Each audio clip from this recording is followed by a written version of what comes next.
get high. Alright, you guys want to hear some music? Let's have a good time. Here we go.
Hey everyone, welcome to Volume 26 of The Grind. I am hanging out with Jesse from Lagwagon. How are you doing today, man? Hi, I'm doing good. What is it like to be a band that's been around for so long and to have that repertoire of past releases and to tour all over the place?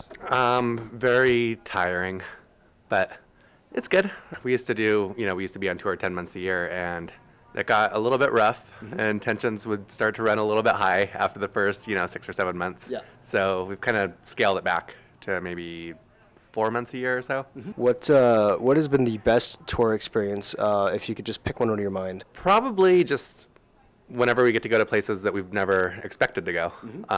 We finally made it to South Africa. We played St. Petersburg this last summer for the first time, so that was pretty cool. I've noticed there's a lot more fat bands that are going, or a lot more bands in general that are playing Russia and just playing like Israel, places that you would not normally see a lot of bands touring to. What do you know what you could attribute that to? Just people getting bored of the same old places, and kind of, part of it probably has to do with like how far the music can reach, like with the internet now, and with definitely. like other sources, as opposed to just waiting for the record store to carry it, or kind of a word of mouth thing. Now you've been on Fat Records for quite some time, since the beginning, I guess. Yeah. How's that relationship evolved over the years? It really hasn't. It's just the Is same. that a good thing or a bad thing? It's a good thing. Yeah. I think that's why we haven't left. So it's they've always just been really good to us, and we've always been really happy with them and what they've been able to do. So Brand new album out just last month. I think my older brother used to listen to Lagwagon. How has that been received so far? it seems like it's been received decently. What would you say, Dave? What's up? Come on over, Dave. It's been received great. He says it's been received great. That's the new one. Hey, get a good look at that. That's the thing that's going to take over the world. Jesse's in that band too. Now, is that something that you guys really take to heart? Not necessarily. It's always good to see a good review. Yeah. But But a bad one's not going to ruin your day. yeah. Yeah. Don't really put too much into either or, you know, bad, good, you know, they're just, you know, whatever.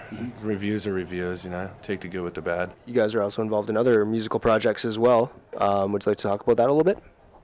Musical projects? Yeah. Called District of Columbia's. It's Jesse, me, Chris Rest, a.k.a. Leon. Yep. Does some solos on it, and a friend of mine, Steve, from the town I live in. And it's like early 80s hardcore kind of thing with a bit of a spin on it. It's really good. Cool. So, MySpace.com/District of Columbia's. You can find it. It's awesome. And yeah, we're just starting.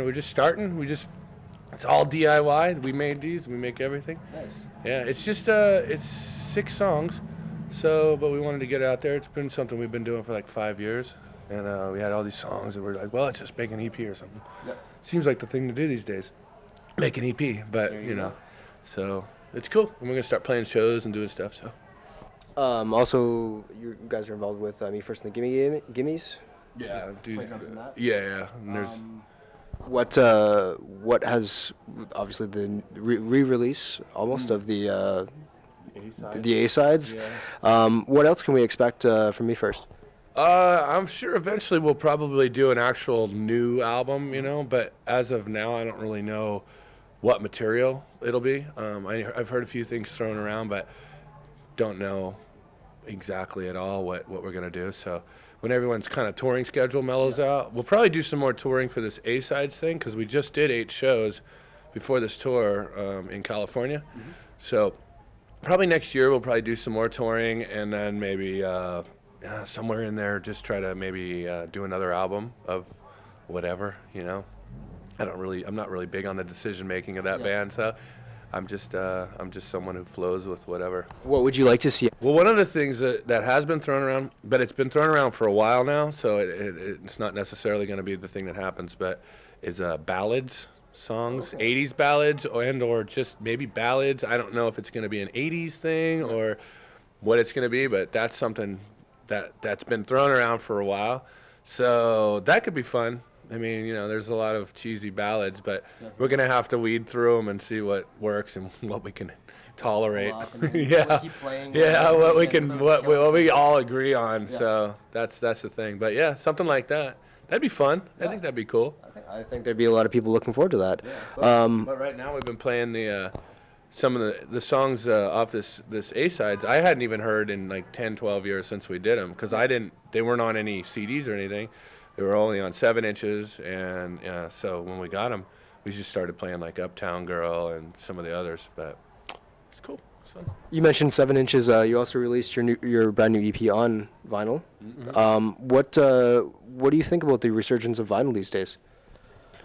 Pretty cool, actually. It seems to be something that's been lost with the internet and downloading, you know. And I mean, I don't even know I have a turntable, and I haven't had one in a long time. But I think it's a cool thing. I mean, once upon a time, I had a lot of LPs, and it seems like there's a bit more loyalty with music when you actually go out and physically buy something, and people collect them, and there's a collectible thing to that. Medium more than just. Yeah, because you can't even sell CDs now, so nobody even has an actual physical copy anymore. But that's something that, you know, you have to get a physical copy of an LP, you know, if you're a collector of the vinyl. But it's cool, you know. I mean, it's how it all started, and you know, it's a good thing. So I like how it's cyclical. It just seems to sort of come back to that, and you know, whatever new is coming out, then you know, there's still the people that appreciate not just the music but the artwork and the whole package overall, right? I mean, I always like having the whole thing. I mean, I always still buy CDs. I mean, I like to have the physical copy. I'll put them in my computer into like iTunes or whatever, but I still physically have all the CDs, so that's cool, you know. RKL as well. Members playing that? Yeah, him and me.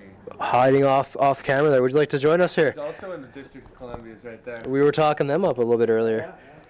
What? I've never been to a rehearsal, but but he's done solos. Done some solo work? Yeah. What kind of challenge is it to be involved in all these different side groups, as well as your own life, and Lagwagon, and try to get it all, you know,